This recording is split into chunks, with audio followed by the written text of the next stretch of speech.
Crash Course Scientific Revolution Edition!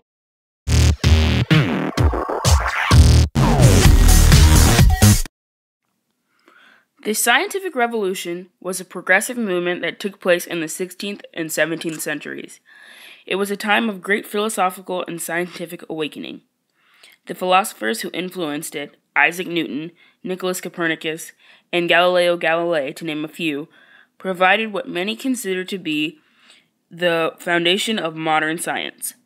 The scientific revolution also had an effect on movements like the Enlightenment, which, like the revolution itself, had a huge impact on modern society.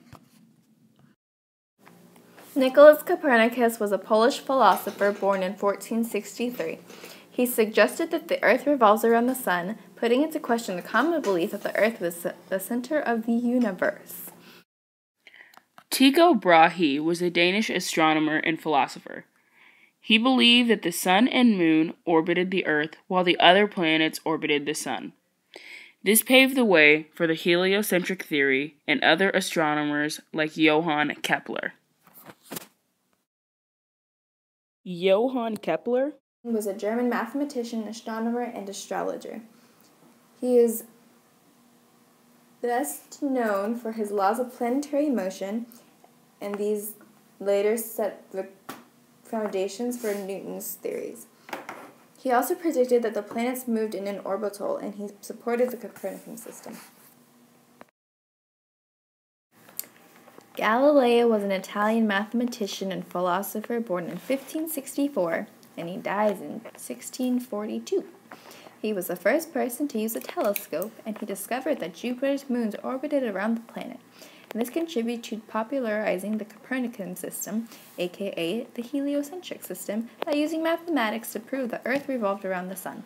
This finding conflicted with the beliefs of the Church. The Catholic Church was threatened by the new ideas produced by the Revolution. Religious officials viewed the philosophy as conflicting with the Bible's accounts of the heavens and condemned the people who challenged the Church's authority. The Church's condemnation was most famously exhibited in the case of Galileo Galilei, who was an early proponent of the heliocentric system and was quoted as saying, "And yet it moves," after he was forced to recant. Isaac Newton was an English physicist and mathematician born in 1642 in England. He was an important contributor to the scientific revolution, his most famous discovery being the law of gravitation and inertia.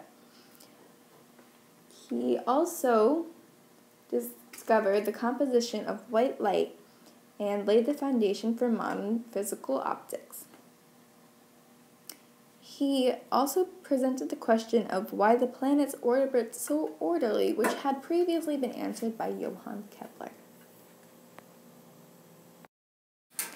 René Descartes famously said, "I think, therefore I am." And he was a French philosopher born in 1596, and he is famous for inventing what is now geometry, and he also developed the scientific method, which relies heavily on deductive thought process. He claims that God-given reason cannot be false, and that people are born without the sense of humanity.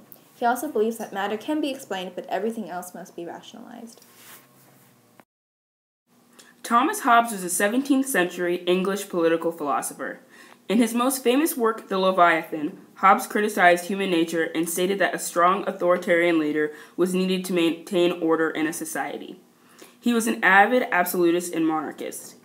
The Leviathan also discussed the social contract, the idea that we all act civilized because we choose to, not because we are told to.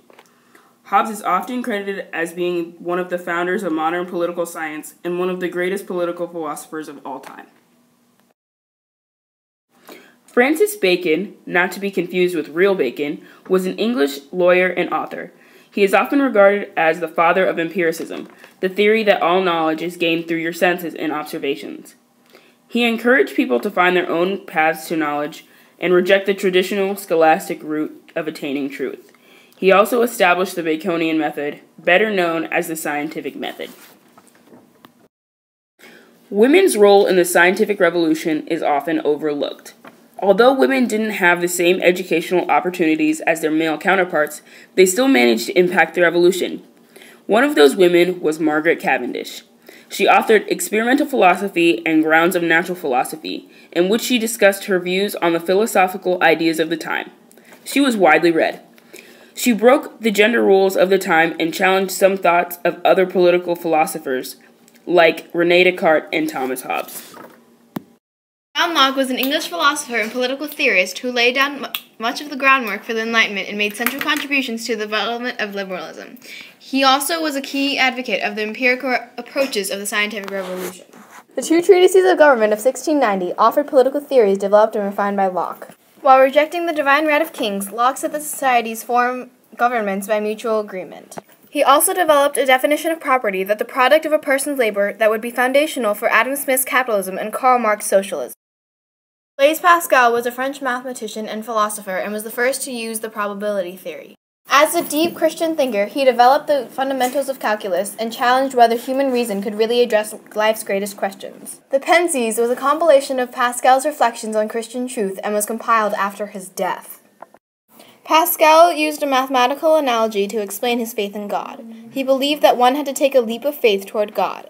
Pascal believed that logic and reason could not bring one to ultimate certainty, and challenged Descartes' confidence in reason that as the path to truth is God. As discussed earlier, John Locke, a philosopher in the scientific revolution, was also a part of the Enlightenment. The Enlightenment was a period of time where common philosophy and understanding was questioned. Enlightenment lasted for about 150 years, from the mid-1650s to the 1800s. Enlightenment thoughts ranged from the layers of hell to the ideas of absolute monarchs. Enlightenment started in England, then went to France, and later transgressed to the rest of Europe. Wondering how this relates to the scientific revolution? Well, the Enlightenment needed its ideas to spread quickly, and only thanks to Gutenberg was it possible. Why? Well, Gutenberg invented the printing press. The printing press allowed a faster way of making books instead of handwriting each copy. All in all, the scientific revolution was an extremely influential time period that laid the foundations for modern political and scientific thought.